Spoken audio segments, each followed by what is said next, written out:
Hello students, science by Ekta ma'am channel पर आपका welcome है। चलिए, पढ़ाई कैसी चल रही है आप लोगों की? अच्छे से चल रही होगी ऐसा मुझे लग रहा है, क्योंकि एग्जाम्स चल रहे हैं तो आप लोग जी जान लगाकर मेहनत कर रहे होंगे अच्छे मार्क्स स्कोर करने के लिए। आज की हमारी क्लास 10th के लिए, और आज हम जो चैप्टर शुरू करने वाले हैं वो है चैप्टर नंबर 11 आपकी बुक है, इलेक्ट्रिसिटी।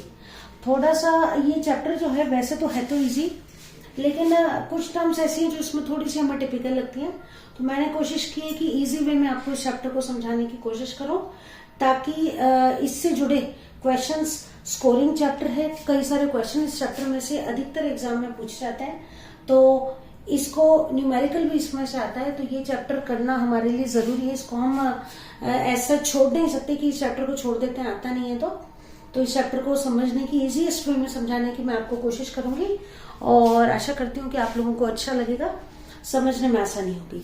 तो देखिए, सबसे पहले जब हम इस चैप्टर को स्टार्ट करते हैं कि हम पढ़ रहे हैं इलेक्ट्रिसिटी के बारे में, तो इलेक्ट्रिसिटी है क्या? जैसे कि फ्लो है, विंड का फ्लो है, वाटर का फ्लो है, जिसको हम अच्छे से जानते हैं कि विंड बह रही है तो हमें महसूस हो जाता है। पानी का फ्लो है तो काफी सारी चीजें जो पानी के अंदर बहकर चली जाती है कि तेज वाटर करंट की वजह से चली जाती है, ये तो हम जान लेते हैं। लेकिन अब यहाँ इस चैप्टर में हमको जो टॉपिक पढ़ना है वो है इलेक्ट्रिसिटी, यानी कि इलेक्ट्रिसिटी के फ्लो के बारे में, और ये इलेक्ट्रिक चार्ज होता क्या है इसके बारे में इस चैप्टर में हमको समझना है। अब सबसे पहले जब हम इस इलेक्ट्रिसिटी चैप्टर को पढ़ें तो सबसे पहले हमें जानना पड़ेगा एक शब्द जिसे कहा जाता है सर्किट, या जिसे हम कहते हैं परिपथ। अब करंट जो है, ऐसा तो नहीं कि हर जगह बह रहा है करंट, जैसे हवा और पानी बह रही है, ऐसा तो होता नहीं है। करंट जो है ये एक स्पेसिफिक जगह पर ही बहता है, और वो स्पेसिफिक जगह भी क्या है कि कंडक्टर वायर्स हैं, विद्युत के जो तार हैं उनके अंदर बहता है, पहली बात। दूसरी बात ये कि स्पेसिफिक सीक्वेंस होता है इनका, कि स्विच है, वायर है, फिटिंग हमने करवा रखी है, किस अप्लायंस तक उस करंट को जाना है, तब जाकर ये इलेक्ट्रिक करंट उस अप्लायंस के अंदर बहता है। तो सबसे पहले हम ये जाने कि ये परिपथ होता क्या है। ठीक, तो इसकी डेफिनेशन नोट करते हैं। A continuous and closed path. Continuous का मतलब है लगातार, लगातार का मतलब अब किस चीज का है ये close path? Of an electric current. Electric current is called electric circuit. Continuously लगातार, कहीं से बीच में से टूटा फूटा नहीं होना चाहिए, क्लोज्ड बंद होना चाहिए, खुला हुआ नहीं होना चाहिए, करंट वगैरह लगने का डर है। किसी इलेक्ट्रिक करंट के बहने का लगातार और बंद रास्ता जो है वो इलेक्ट्रिक सर्किट या विद्युत परिपथ कहलाता है। हिंदी में अगर हम इसको लिखें तो विद्युत धारा के परिपथ की परिभाषा लिखते हैं, विद्युत धारा के सतत एवं बंद, सतत यानी लगातार, और बंद यानी कि जो खुला हुआ नहीं हो। पाथ को लिख देंगे, पथ को विद्युत परिपथ कहा जाता है। ये देखिए, तो ये इसकी परिभाषा हो गई, या इसकी डेफिनेशन हो गई कि विद्युत परिपथ होता क्या है। अब मान लीजिए कि किसी सर्किट के बारे में हम बात करें कि सर्किट को हम बना कैसे सकते हैं, तो देखिए, जैसे मैं आपको एक सर्किट बनाकर बताती हूँ, ड्रॉ करते हैं अपन एक सर्किट को। तो ये मान लीजिए कोई बल्ब है, ठीक है, यहां पर हमने ये सेल है, ठीक है, यहाँ ये कुंजी प्लग है, यहां हमने एमीटर जोड़ रखा है। ये देखिए, ये एक क्लोज्ड क्या है, क्लोज्ड सर्किट डायग्राम जिसको हम कह सकते हैं। ठीक, अब यहां मैंने लिखा है प्लस और ये माइनस। प्लस का मतलब करंट जहां से फ्लो हो रहा है, ये जो बड़ा वाला मार्क है ना, ये प्लस के लिए बताता है, छोटा वाला माइनस के लिए बताता है। जहां बड़ा वाला डंडा होगा वहीं हम प्लस लिखेंगे हमेशा। ये हमने बनाया बल्ब, ये एमीटर है और ये प्लग है, ये इस समय बंद है। ये डॉट मैंने इसके अंदर लगाया, इसका मतलब स्विच बंद है। ये डॉट हट जाएगा, यानी कि इसको अगर मैं ऐसे बना देती, इसका मतलब ये स्विच खुला हुआ है। अब देखिए कि ये सर्किट हो गया है ना, लेकिन इस सर्किट का भी खुलना और बंद होना किस चीज पर डिपेंड करता है? इसकी जिसको हम अपनी कॉमन लैंग्वेज में कहें स्विच, कि अब सब जगह सर्किट है, इलेक्ट्रिसिटी अगर आ रही है इसका मतलब सर्किट के अंदर करंट फ्लो कर रहा है, लेकिन वो करंट हमको कब जरूरत है उसके लिए हमको क्या करना पड़ेगा। जैसे कमरे में पंखा है, अब इन दिनों हम पंखे नहीं चला रहे, ठंड का टाइम है, लेकिन जब ये पंखे में ऐसा तो नहीं है कि करंट नहीं आ रहा है, आ रहा है, लेकिन हमारे काम वो कब आएगा, तब जब हम इस स्विच को ऑन करेंगे। यानी कि ये जो स्विच है ये करंट के फ्लो को किसी भी अप्लायंस के अंदर जाने देता है। यानी सर्किट जब कंप्लीट होगा तब ही कोई अप्लायंस जो है वो इलेक्ट्रिसिटी को यूज करेगा। जैसे कि कमरे में बल्ब है, अंधेरा है, हम कमरे में एंटर करते हैं तो हमको जब उस बल्ब की जरूरत है तो हम स्विच ऑन करते हैं और तब वो बल्ब जलता है। यानी कि स्विच जो है ये उस सर्किट को कंप्लीट करता है, तब जाकर अप्लायंस के अंदर करंट पास होता है। तो सर्किट अगर है लेकिन स्विच का होना भी जरूरी है, और स्विच ऑन होगा तब ही इलेक्ट्रिसिटी उस अप्लायंस के अंदर कंडक्ट होगी। चलिए, तो ये तो हो गया सर्किट, ये आपको पता चल गया सर्किट क्या है। ये हमने इसका एक स्केमेटिक डायग्राम बनाया, मतलब एक रेखा चित्र टाइप जिसको हम कह सकते हैं। पूरा अच्छे से ड्राइंग वगैरह बनाने की जरूरत नहीं, हमको इस चैप्टर में इसी टाइप के सर्किट डायग्राम ड्रॉ करने हैं। चलिए, तो ये हो गया क्लोज सर्किट, क्लियर। चलिए अब अगले टॉपिक की तरफ चलते हैं, और अगले टॉपिक के अंदर जो है हम पढ़ते हैं अब करंट के बारे में, कि इलेक्ट्रिक करंट या विद्युत धारा क्या होती है।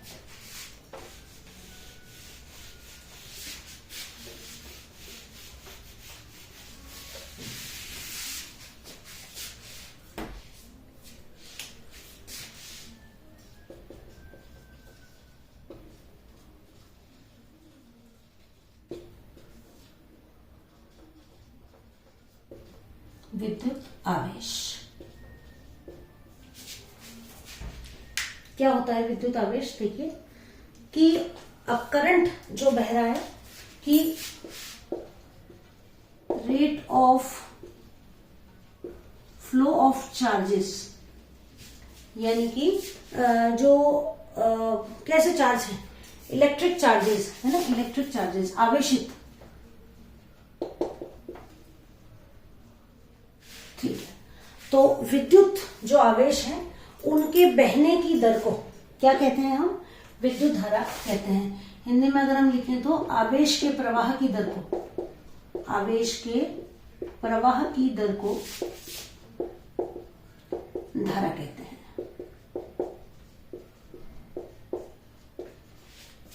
अब अगर हम इसको ये तो हमने लिख दी हिंदी लैंग्वेज में। अब अगर हम ये देखें कि यहां से इसका साइंटिफिकली इसकी टर्म्स निकालने की प्रयास करें, तो जो इलेक्ट्रिक करंट होता है उसको हम डिनोट करते हैं आई से, ठीक है। अब हम ये मान लेते हैं कि कोई चार्ज है जो किसी भी एक सरफेस एरिया वाले वायर के अंदर कोई चार्ज जो है वो टी टाइम तक बह रहा है, ठीक है। तो हम ये मान लेते हैं कि जो चार्ज है वो तो Q है, और टाइम जो है वो कैसा है, स्मॉल t है, और जो करंट है वो हमने लिख दिया कि I है। तो इस डेफिनेशन के according I is equals to हो जाएगा Q अपॉन T। हमने लिखा आवेश के प्रवाह की दर को धारा कहते हैं। आवेश क्या है, ये चार्ज Q, और T यानी टाइम। अब यहां से हम ये लिखें कि Q बराबर, इसको ऐसा यूनिट में लिखते कूलाम, और T टाइम ये हम लिख सकते हैं सेकंड, इसे हिंदी में लिखते हैं कूलाम, ये लिखा जाता है।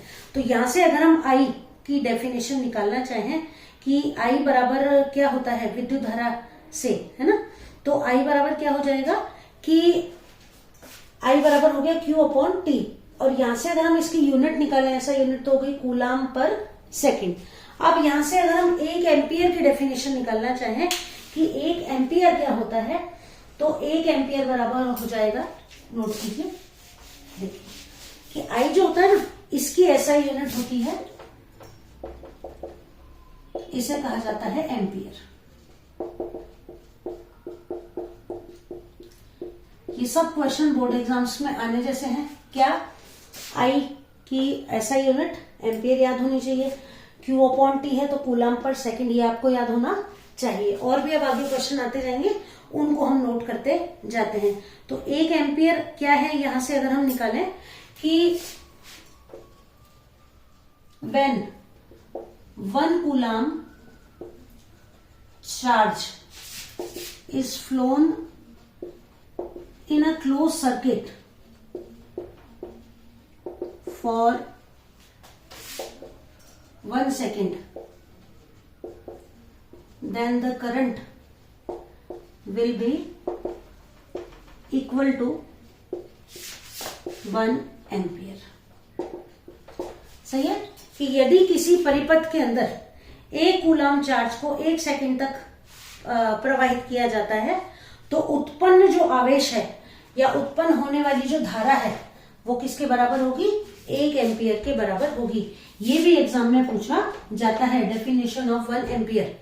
ठीक है, तो अगर हिंदी में इसको लिखना चाहें तो किसी परिपथ में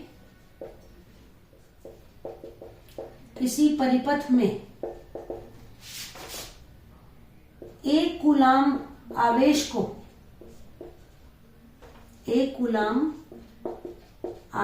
को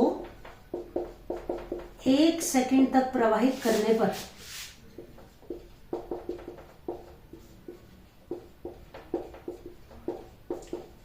उत्पन्न विद्युत धारा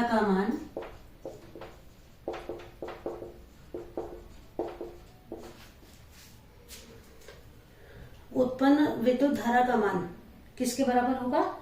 1 एम्पियर के बराबर होगा। 1 एम्पियर होगा। ये तो बात हो गई 1 एम्पियर की डेफिनेशन की। अब ये जो एम्पियर है यानी कि विद्युत धारा है, इसको नापने के लिए एक इक्विपमेंट हम सर्किट में काम में लेते हैं और वो इक्विपमेंट कौन सा होता है उसको नोट करते हैं। ठीक है, चलिए तो यहां से हमने देखिए 2 डेफिनेशन 2 निकाले। एक तो हमने निकाली 1 एम्पियर की डेफिनेशन, इसकी यूनिट निकाली, ऐसा यूनिट हो गई इसकी कूलम पर सेकंड। विद्युत धारा मापने का यंत्र, विद्युत धारा को नापने के लिए है ना, ये जो नापने का यंत्र है इसे कहा जाता है एमीटर। ठीक है, तो वो इक्विपमेंट जो कि सर्किट के अंदर करंट को नापने के लिए काम में आता है उसे कहा जाता है एमीटर। अब इसको जो सर्किट होता है उसके अंदर एक स्पेसिफिक सीक्वेंस में लगाया जाता है और इसे हमेशा लगाया जाता है श्रेणी क्रम में। वो हम हमारी अगली क्लास में सीखेंगे श्रेणी क्रम क्या होता है, यानी कि इसे लगाया जाता है सीरीज कॉम्बिनेशन में लगाया जाता है। तो देखिए यहां से आपके कई क्वेश्चन तैयार हो जाते हैं। आपको 1 एम्पियर की डेफिनेशन याद होनी चाहिए, पहली बात। दूसरी बात एमीटर याद होना चाहिए।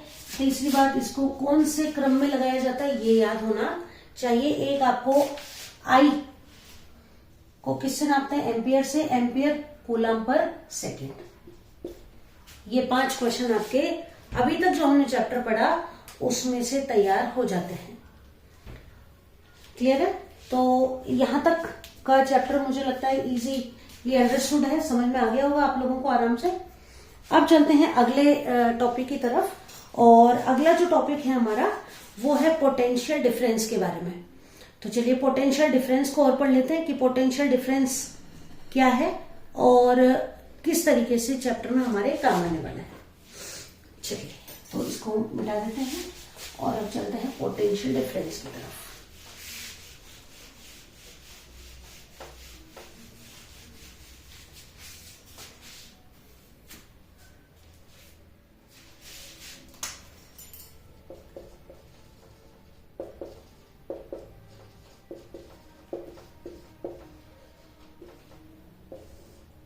विभवांतर, देखिए अब क्या है ये विभवांतर। तो हम बात करते हैं पानी के फ्लो से कि पानी अगर जमीन पर कहीं है, ठीक है, तो वो कब बहेगा? जब या तो पीछे से उस पर प्रेशर दिया जाएगा कि अगर किसी पाइप के अंदर पानी पड़ा हुआ है तो क्या वो ऑटोमेटिक फ्लो करेगा? नहीं करेगा। अगर जमीन के अंदर कोई पाइप है और उसमें पानी भरा हुआ है तो वो पानी आगे फ्लो नहीं करेगा। अगर हमने आगे से उसको बंद कर रखा है या आगे पानी बह नहीं रहा है तो अगर रुका हुआ पानी एक जगह तो वो वहीं रुका रहेगा।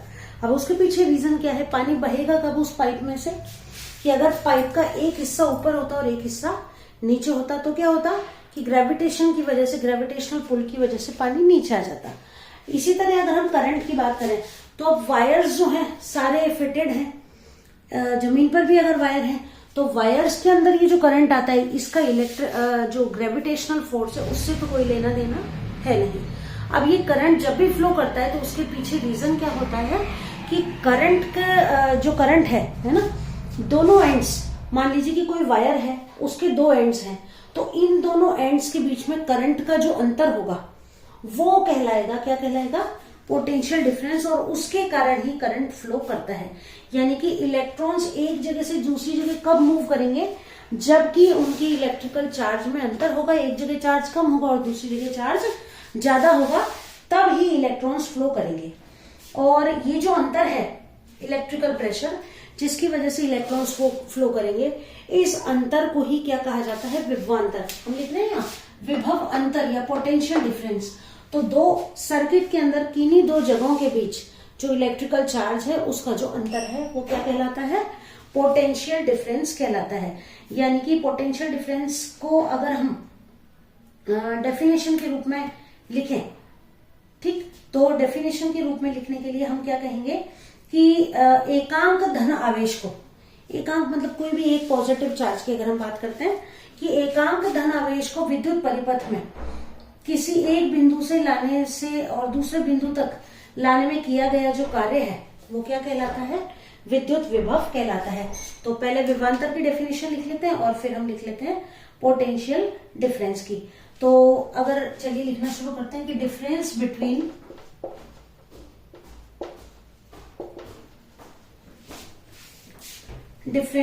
Between two points in a circuit, 2 points in a circuit carrying, यानी कि डिफरेंस है दोनों पॉइंट्स के अंदर, कोई सर्किट है जो कि कोई करंट को कैरी कर रहे हैं, carrying some current as the work, carrying some current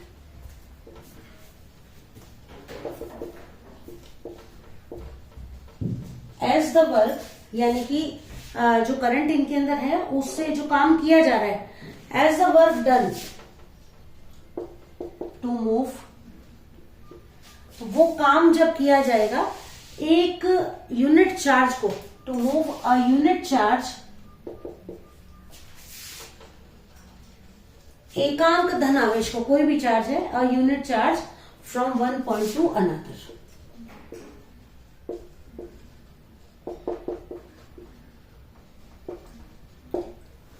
तो डिफरेंस किन्हीं दो पॉइंट के बीच में सर्किट के अंदर जो कि किसी करंट को बहाने में मदद कर रहे हैं, तो वो काम जो कि एक यूनिट चार्ज को एक जगह से दूसरी जगह लाने में किया जाएगा उसे क्या कहा जाएगा, पोटेंशियल डिफरेंस कहा जाएगा। एकांक धन आवेश को, एकांक धन आवेश को, एकांक का मतलब यहां पर हम एक ओनली वन चार्ज की बात कर रहे हैं, अनंत से विद्युत क्षेत्र में, अनंत से विद्युत क्षेत्र में किसी बिंदु तक,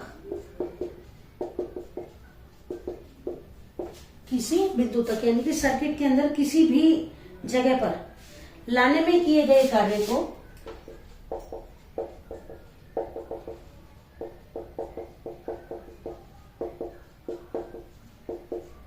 क्या कहा जाता है, विभवांतर कहा जाता है।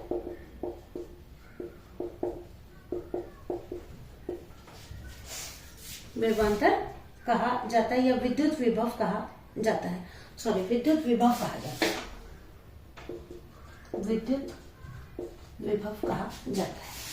V बराबर हो गया W/Q, W यहां पर काम, और किसको ला रहे हैं अपन, एकांक धन आवेश को, यानी कि Q हो जाएगा W/Q, और W/Q की अगर हम यहां से यूनिट निकाल लें, ठीक है, तो W/Q बराबर जो होगा, ये यहां से अगर हम निकाल लें तो इसकी जो SI यूनिट होती है वो तो होती है वोल्ट, ठीक ठीक है। और W/Q को अपन लिख सकते हैं, W के लिए हम लिखेंगे जूल और ये हो जाएगा कूलाम, जूल पर कूलाम। वोल्ट भी लिख सकते हैं और जूल पर कूलाम भी इसको हम लिख सकते हैं। अब यहां से अगर हम एक जूल की डेफिनेशन निकालें, ठीक है, एक साइंटिस्ट है एलेक्जेंड्रो वोल्टा, उनके सम्मान में इसकी यूनिट जो है हम वोल्ट लिखते हैं। एलेक्जेंड्रो वोल्टा जिनका नाम था, तो उसके सम्मान में इसको वोल्ट यूनिट दी गई है। यहां से अगर हम एक वोल्ट की डेफिनेशन निकालें, देखिए एक वोल्ट की डेफिनेशन या फिर एक एम्पियर की डेफिनेशन इंपॉर्टेंट है, कई बार हमसे एग्जाम में पूछी जाती है। तो चलिए अब हम पहले एक वोल्ट की डेफिनेशन नोट कर लेते हैं कि एक वोल्ट क्या है।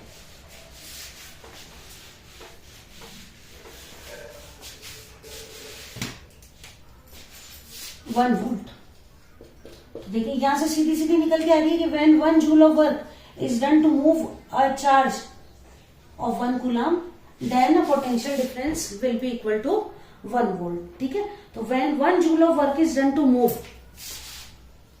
When 1 joule work is done to move, किसी भी सर्किट की बात कर रहे हैं, सर्किट के अंदर हम चार्ज को लेकर जा रहे हैं। Move a charge of 1 coulomb, move a charge of 1 coulomb from one place to another, one place to another, यानी कि 1 जूल काम किया जा रहा है किसी एक चार्ज को, जिसकी की मात्रा कितनी, 1 कूलम, एक जगह से दूसरे जगह लाने में जो काम किया जा रहा है वो किसके बराबर होगा, 1 वोल्ट के बराबर होगा। और 1 वोल्ट जो है ये किसके बराबर हो जाएगा, जूल पर कूलम के बराबर हो जाएगा। ठीक है, तो किसी विद्युत धारावाही चालक के, वोल्ट की डेफिनेशन लिखें तो, किसी विद्युत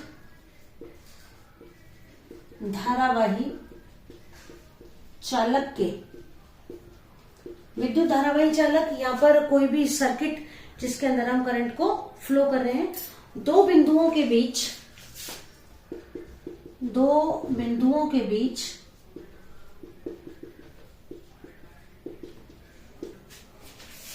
1 कूलम आवेश को,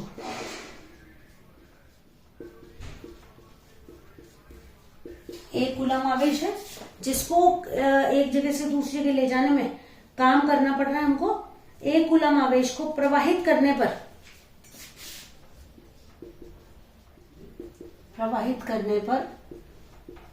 1 जूल कार्य करना पड़ता है।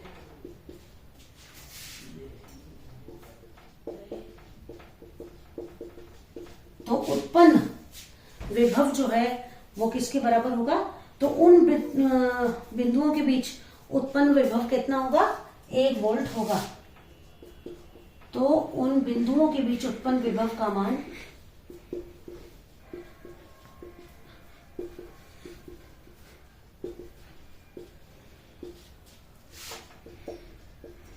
1 वोल्ट होगा। क्लियर है, चलिए इजी है, यहां से हम लिख सकते हैं इसको, ये हो गया जूल पर कूलम। ठीक, अब ये जो विभवांतर है या पोटेंशियल डिफरेंस है, इसको नापने के लिए जो इक्विपमेंट काम में लिया जाता है उसको कहा जाता है वोल्ट मीटर, वोल्ट मीटर। ठीक है, वो लगाया था श्रेणी क्रम में, इसको लगाया जाता है समानांतर क्रम में या पैरेलल कॉम्बिनेशन में। अब देखिए आज जो हमने अभी तक पढ़ा उसमें से हमारे कम से कम 6-7 क्वेश्चन तैयार हो जाते हैं। अब 6-7 क्वेश्चन क्या तैयार होते हैं वो देखिए, कि हमको वोल्ट और एम्पियर की डेफिनेशन याद होनी चाहिए, वोल्ट और एम्पियर किसकी यूनिट है ये याद होनी चाहिए, किस चीज की ऐसा यूनिट है ये याद होने चाहिए, साथ ही साथ ये जूल पर कूलम है ये याद होना चाहिए, और एमीटर और वोल्ट मीटर क्या है, किस कॉम्बिनेशन में इनको सर्किट के अंदर लगाया जाता है ये याद होना चाहिए। और इनमें से कोई ना कोई क्वेश्चन जो है हमारे बोर्ड एग्जाम्स में, हाफ ईयरली एग्जाम्स में कंफर्म पूछा जाएगा। चलिए, तो ये तो बात हो गई हमारे चैप्टर का शुरुआती इंट्रोडक्शन, कि हमें थोड़ी सी नॉलेज हो गई कि चैप्टर जो है हम किस बारे में पढ़ रहे हैं। अब हम पढ़ते हैं सर्किट डायग्राम किस तरीके से बनाए जाते हैं, एकदम इजी। ये भी जो हमारी बुक में दिए हुए हैं, इनमें से भी एक ना एक कई बार एग्जाम में बनाने के लिए आ ही जाता है। तो जो मेन है उनको हम बनाना सीख लेते हैं, एकदम इजी है, मालूम होने चाहिए। देखिए, अगर आपको सेल बनाना है तो ये आप इस तरीके से बनाएंगे, यहाँ प्लस, ये ध्यान रखिए जहां बड़ी लाइन है वहां प्लस होगा, छोटी है, ठीक है। इसके बाद अगर आप बना रहे हैं combination of cell, first one हो गया, second one combination of cell, एक से ज्यादा सेल तो ये नीचे, ये बन गया कॉम्बिनेशन ऑफ सेल्स। क्लियर। इसके बाद आपको प्लग या स्विच बनाना है। देखिए, तो प्लग, ये बन गया प्लग, ठीक है। अब मैंने अभी भी आपको बताया था कि खुला हुआ कब है और बंद कब है, तो ये इस समय कैसा है, ओपन, ठीक है, के लिख देते हैं यहाँ पर। अब अगर प्लग आपको बनाना है और क्लोज्ड है तो ये क्लोज्ड बन गया, ये क्लोज्ड हो जाएगा। क्लियर है। इसके बाद स्विच या वायर जंक्शन, एक से ज्यादा वायर कहीं जुड़ रहे हैं तो ये देखिए, ये बन गया वायर जंक्शन। इसके बाद हम बनाए अगर कि बल्ब अगर हमें बनाना है तो कैसे बनाएंगे, तो बल्ब के लिए ये बल्ब बन गया। एमीटर अगर हमें बनाना है तो ये एमीटर बन गया। वोल्ट मीटर अगर हमें बनाना है तो ये वोल्ट मीटर बन गया।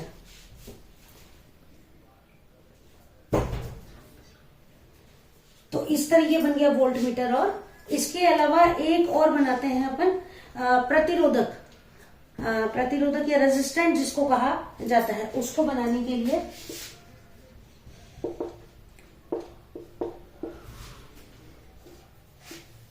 नाइन्थ, ठीक है, इसको ऐसे कहा जाता है रेजिस्टेंट या रियोस्टेट भी से कहा जाता है।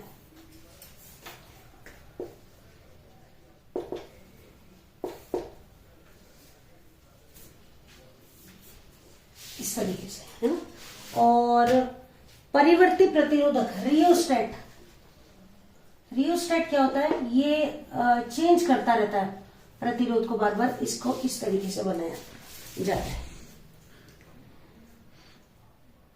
इसको धारा नियंत्रक भी कहा जाता है, रियोस्टेट या धारा नियंत्रक भी कहा जाता है। तो चलिए, ये तो बात हुई हमारे चैप्टर के मेन बातों की, जिसमें आज हमने पढ़ा एक तो करंट के बारे में कि करंट होता क्या है, तो फ्लो ऑफ इलेक्ट्रॉन्स जो है उसको क्या कहा जाता है, करंट कहा जाता है, पहली बात। दूसरी बात हमने पढ़ी कि I is equals to Q upon T, यानी कि आवेश प्रवाहित हो रहा है, एक सेकंड के लिए 1 कूलम आवेश अगर प्रवाहित हो रहा है तो उत्पन्न विद्युत धारा का मान कितना होगा, 1 एम्पियर होगा। ये जो एम्पियर है या विद्युत धारा है, इसको नापने के लिए सर्किट में हम क्या लगाते हैं, एमीटर लगाते हैं। एमीटर को हमेशा हम पैरेलल कॉम्बिनेशन, सीरीज कॉम्बिनेशन में या कि सीरीज कॉम्बिनेशन के अंदर लगाते हैं, ठीक है। 1 एम्पियर की डेफिनेशन हमने याद कर ली। आगे चले हम तो हमने पोटेंशियल डिफरेंस के बारे में पढ़ा कि सर्किट के अंदर करंट तभी फ्लो होगा जब किन्हीं दो बिंदुओं के बीच में जो सर्किट है या जो करंट है, चार्ज जो है उसके बीच में अंतर होगा। और इस चार्ज को बहने के लिए, ठीक है, तो इस चार्ज को बहने के लिए कुछ ना कुछ काम होता है सर्किट पर। और अगर 1 कूलम चार्ज को 1 जूल, मतलब एक जगह से दूसरी के लाने में अगर 1 जूल काम हम कर रहे हैं तो उत्पन्न पोटेंशियल डिफरेंस का मान 1 किसके बराबर, वोल्ट के बराबर होगा, ठीक है। पोटेंशियल डिफरेंस को नापने के लिए जो इक्विपमेंट काम में हम लेंगे वो वोल्ट मीटर होगा, जिसे कि सर्किट के अंदर हम समानांतर क्रम में या पैरेलल कॉम्बिनेशन में लगाते हैं। इसके बाद हमने पढ़े ये, इनमें से भी एक आप मान के चलिए कि आपके एग्जाम में आपसे पूछा जा सकता है, कोई का भी सर्किट डायग्राम बनाने के लिए आ सकता है, ठीक है। अब अगला जो हमारा टॉपिक होगा इस चैप्टर के अंदर, इस चैप्टर में अगला जो टॉपिक होगा वो हम पढ़ेंगे ओम्स लॉ, ओम का नियम। इस चैप्टर का जो मेन पार्ट है वो यही है। ओम्स लॉ अगर हम अच्छे से पढ़ लेते हैं तो देखिए इसकी डेरिवेशन भी है और न्यूमेरिकल भी इससे पूछा जाता है। तो ये ओम्स लॉ जो होगा ये हम अगली क्लास में पढ़ेंगे, बहुत इंपॉर्टेंट टॉपिक है, तो इसको अच्छे से समझना बहुत ज्यादा जरूरी है। यहाँ जहां तक पढ़ लिया इसको आप अच्छे से समझ लेना, और भी कोई दिक्कत हो तो बताइएगा, और नहीं अगली क्लास में हम ओम्स लॉ के बारे में पढ़ेंगे। चलिए तब तक करते रहिए अपने हाफ ईयरली एग्जाम्स की तैयारी। Best of luck.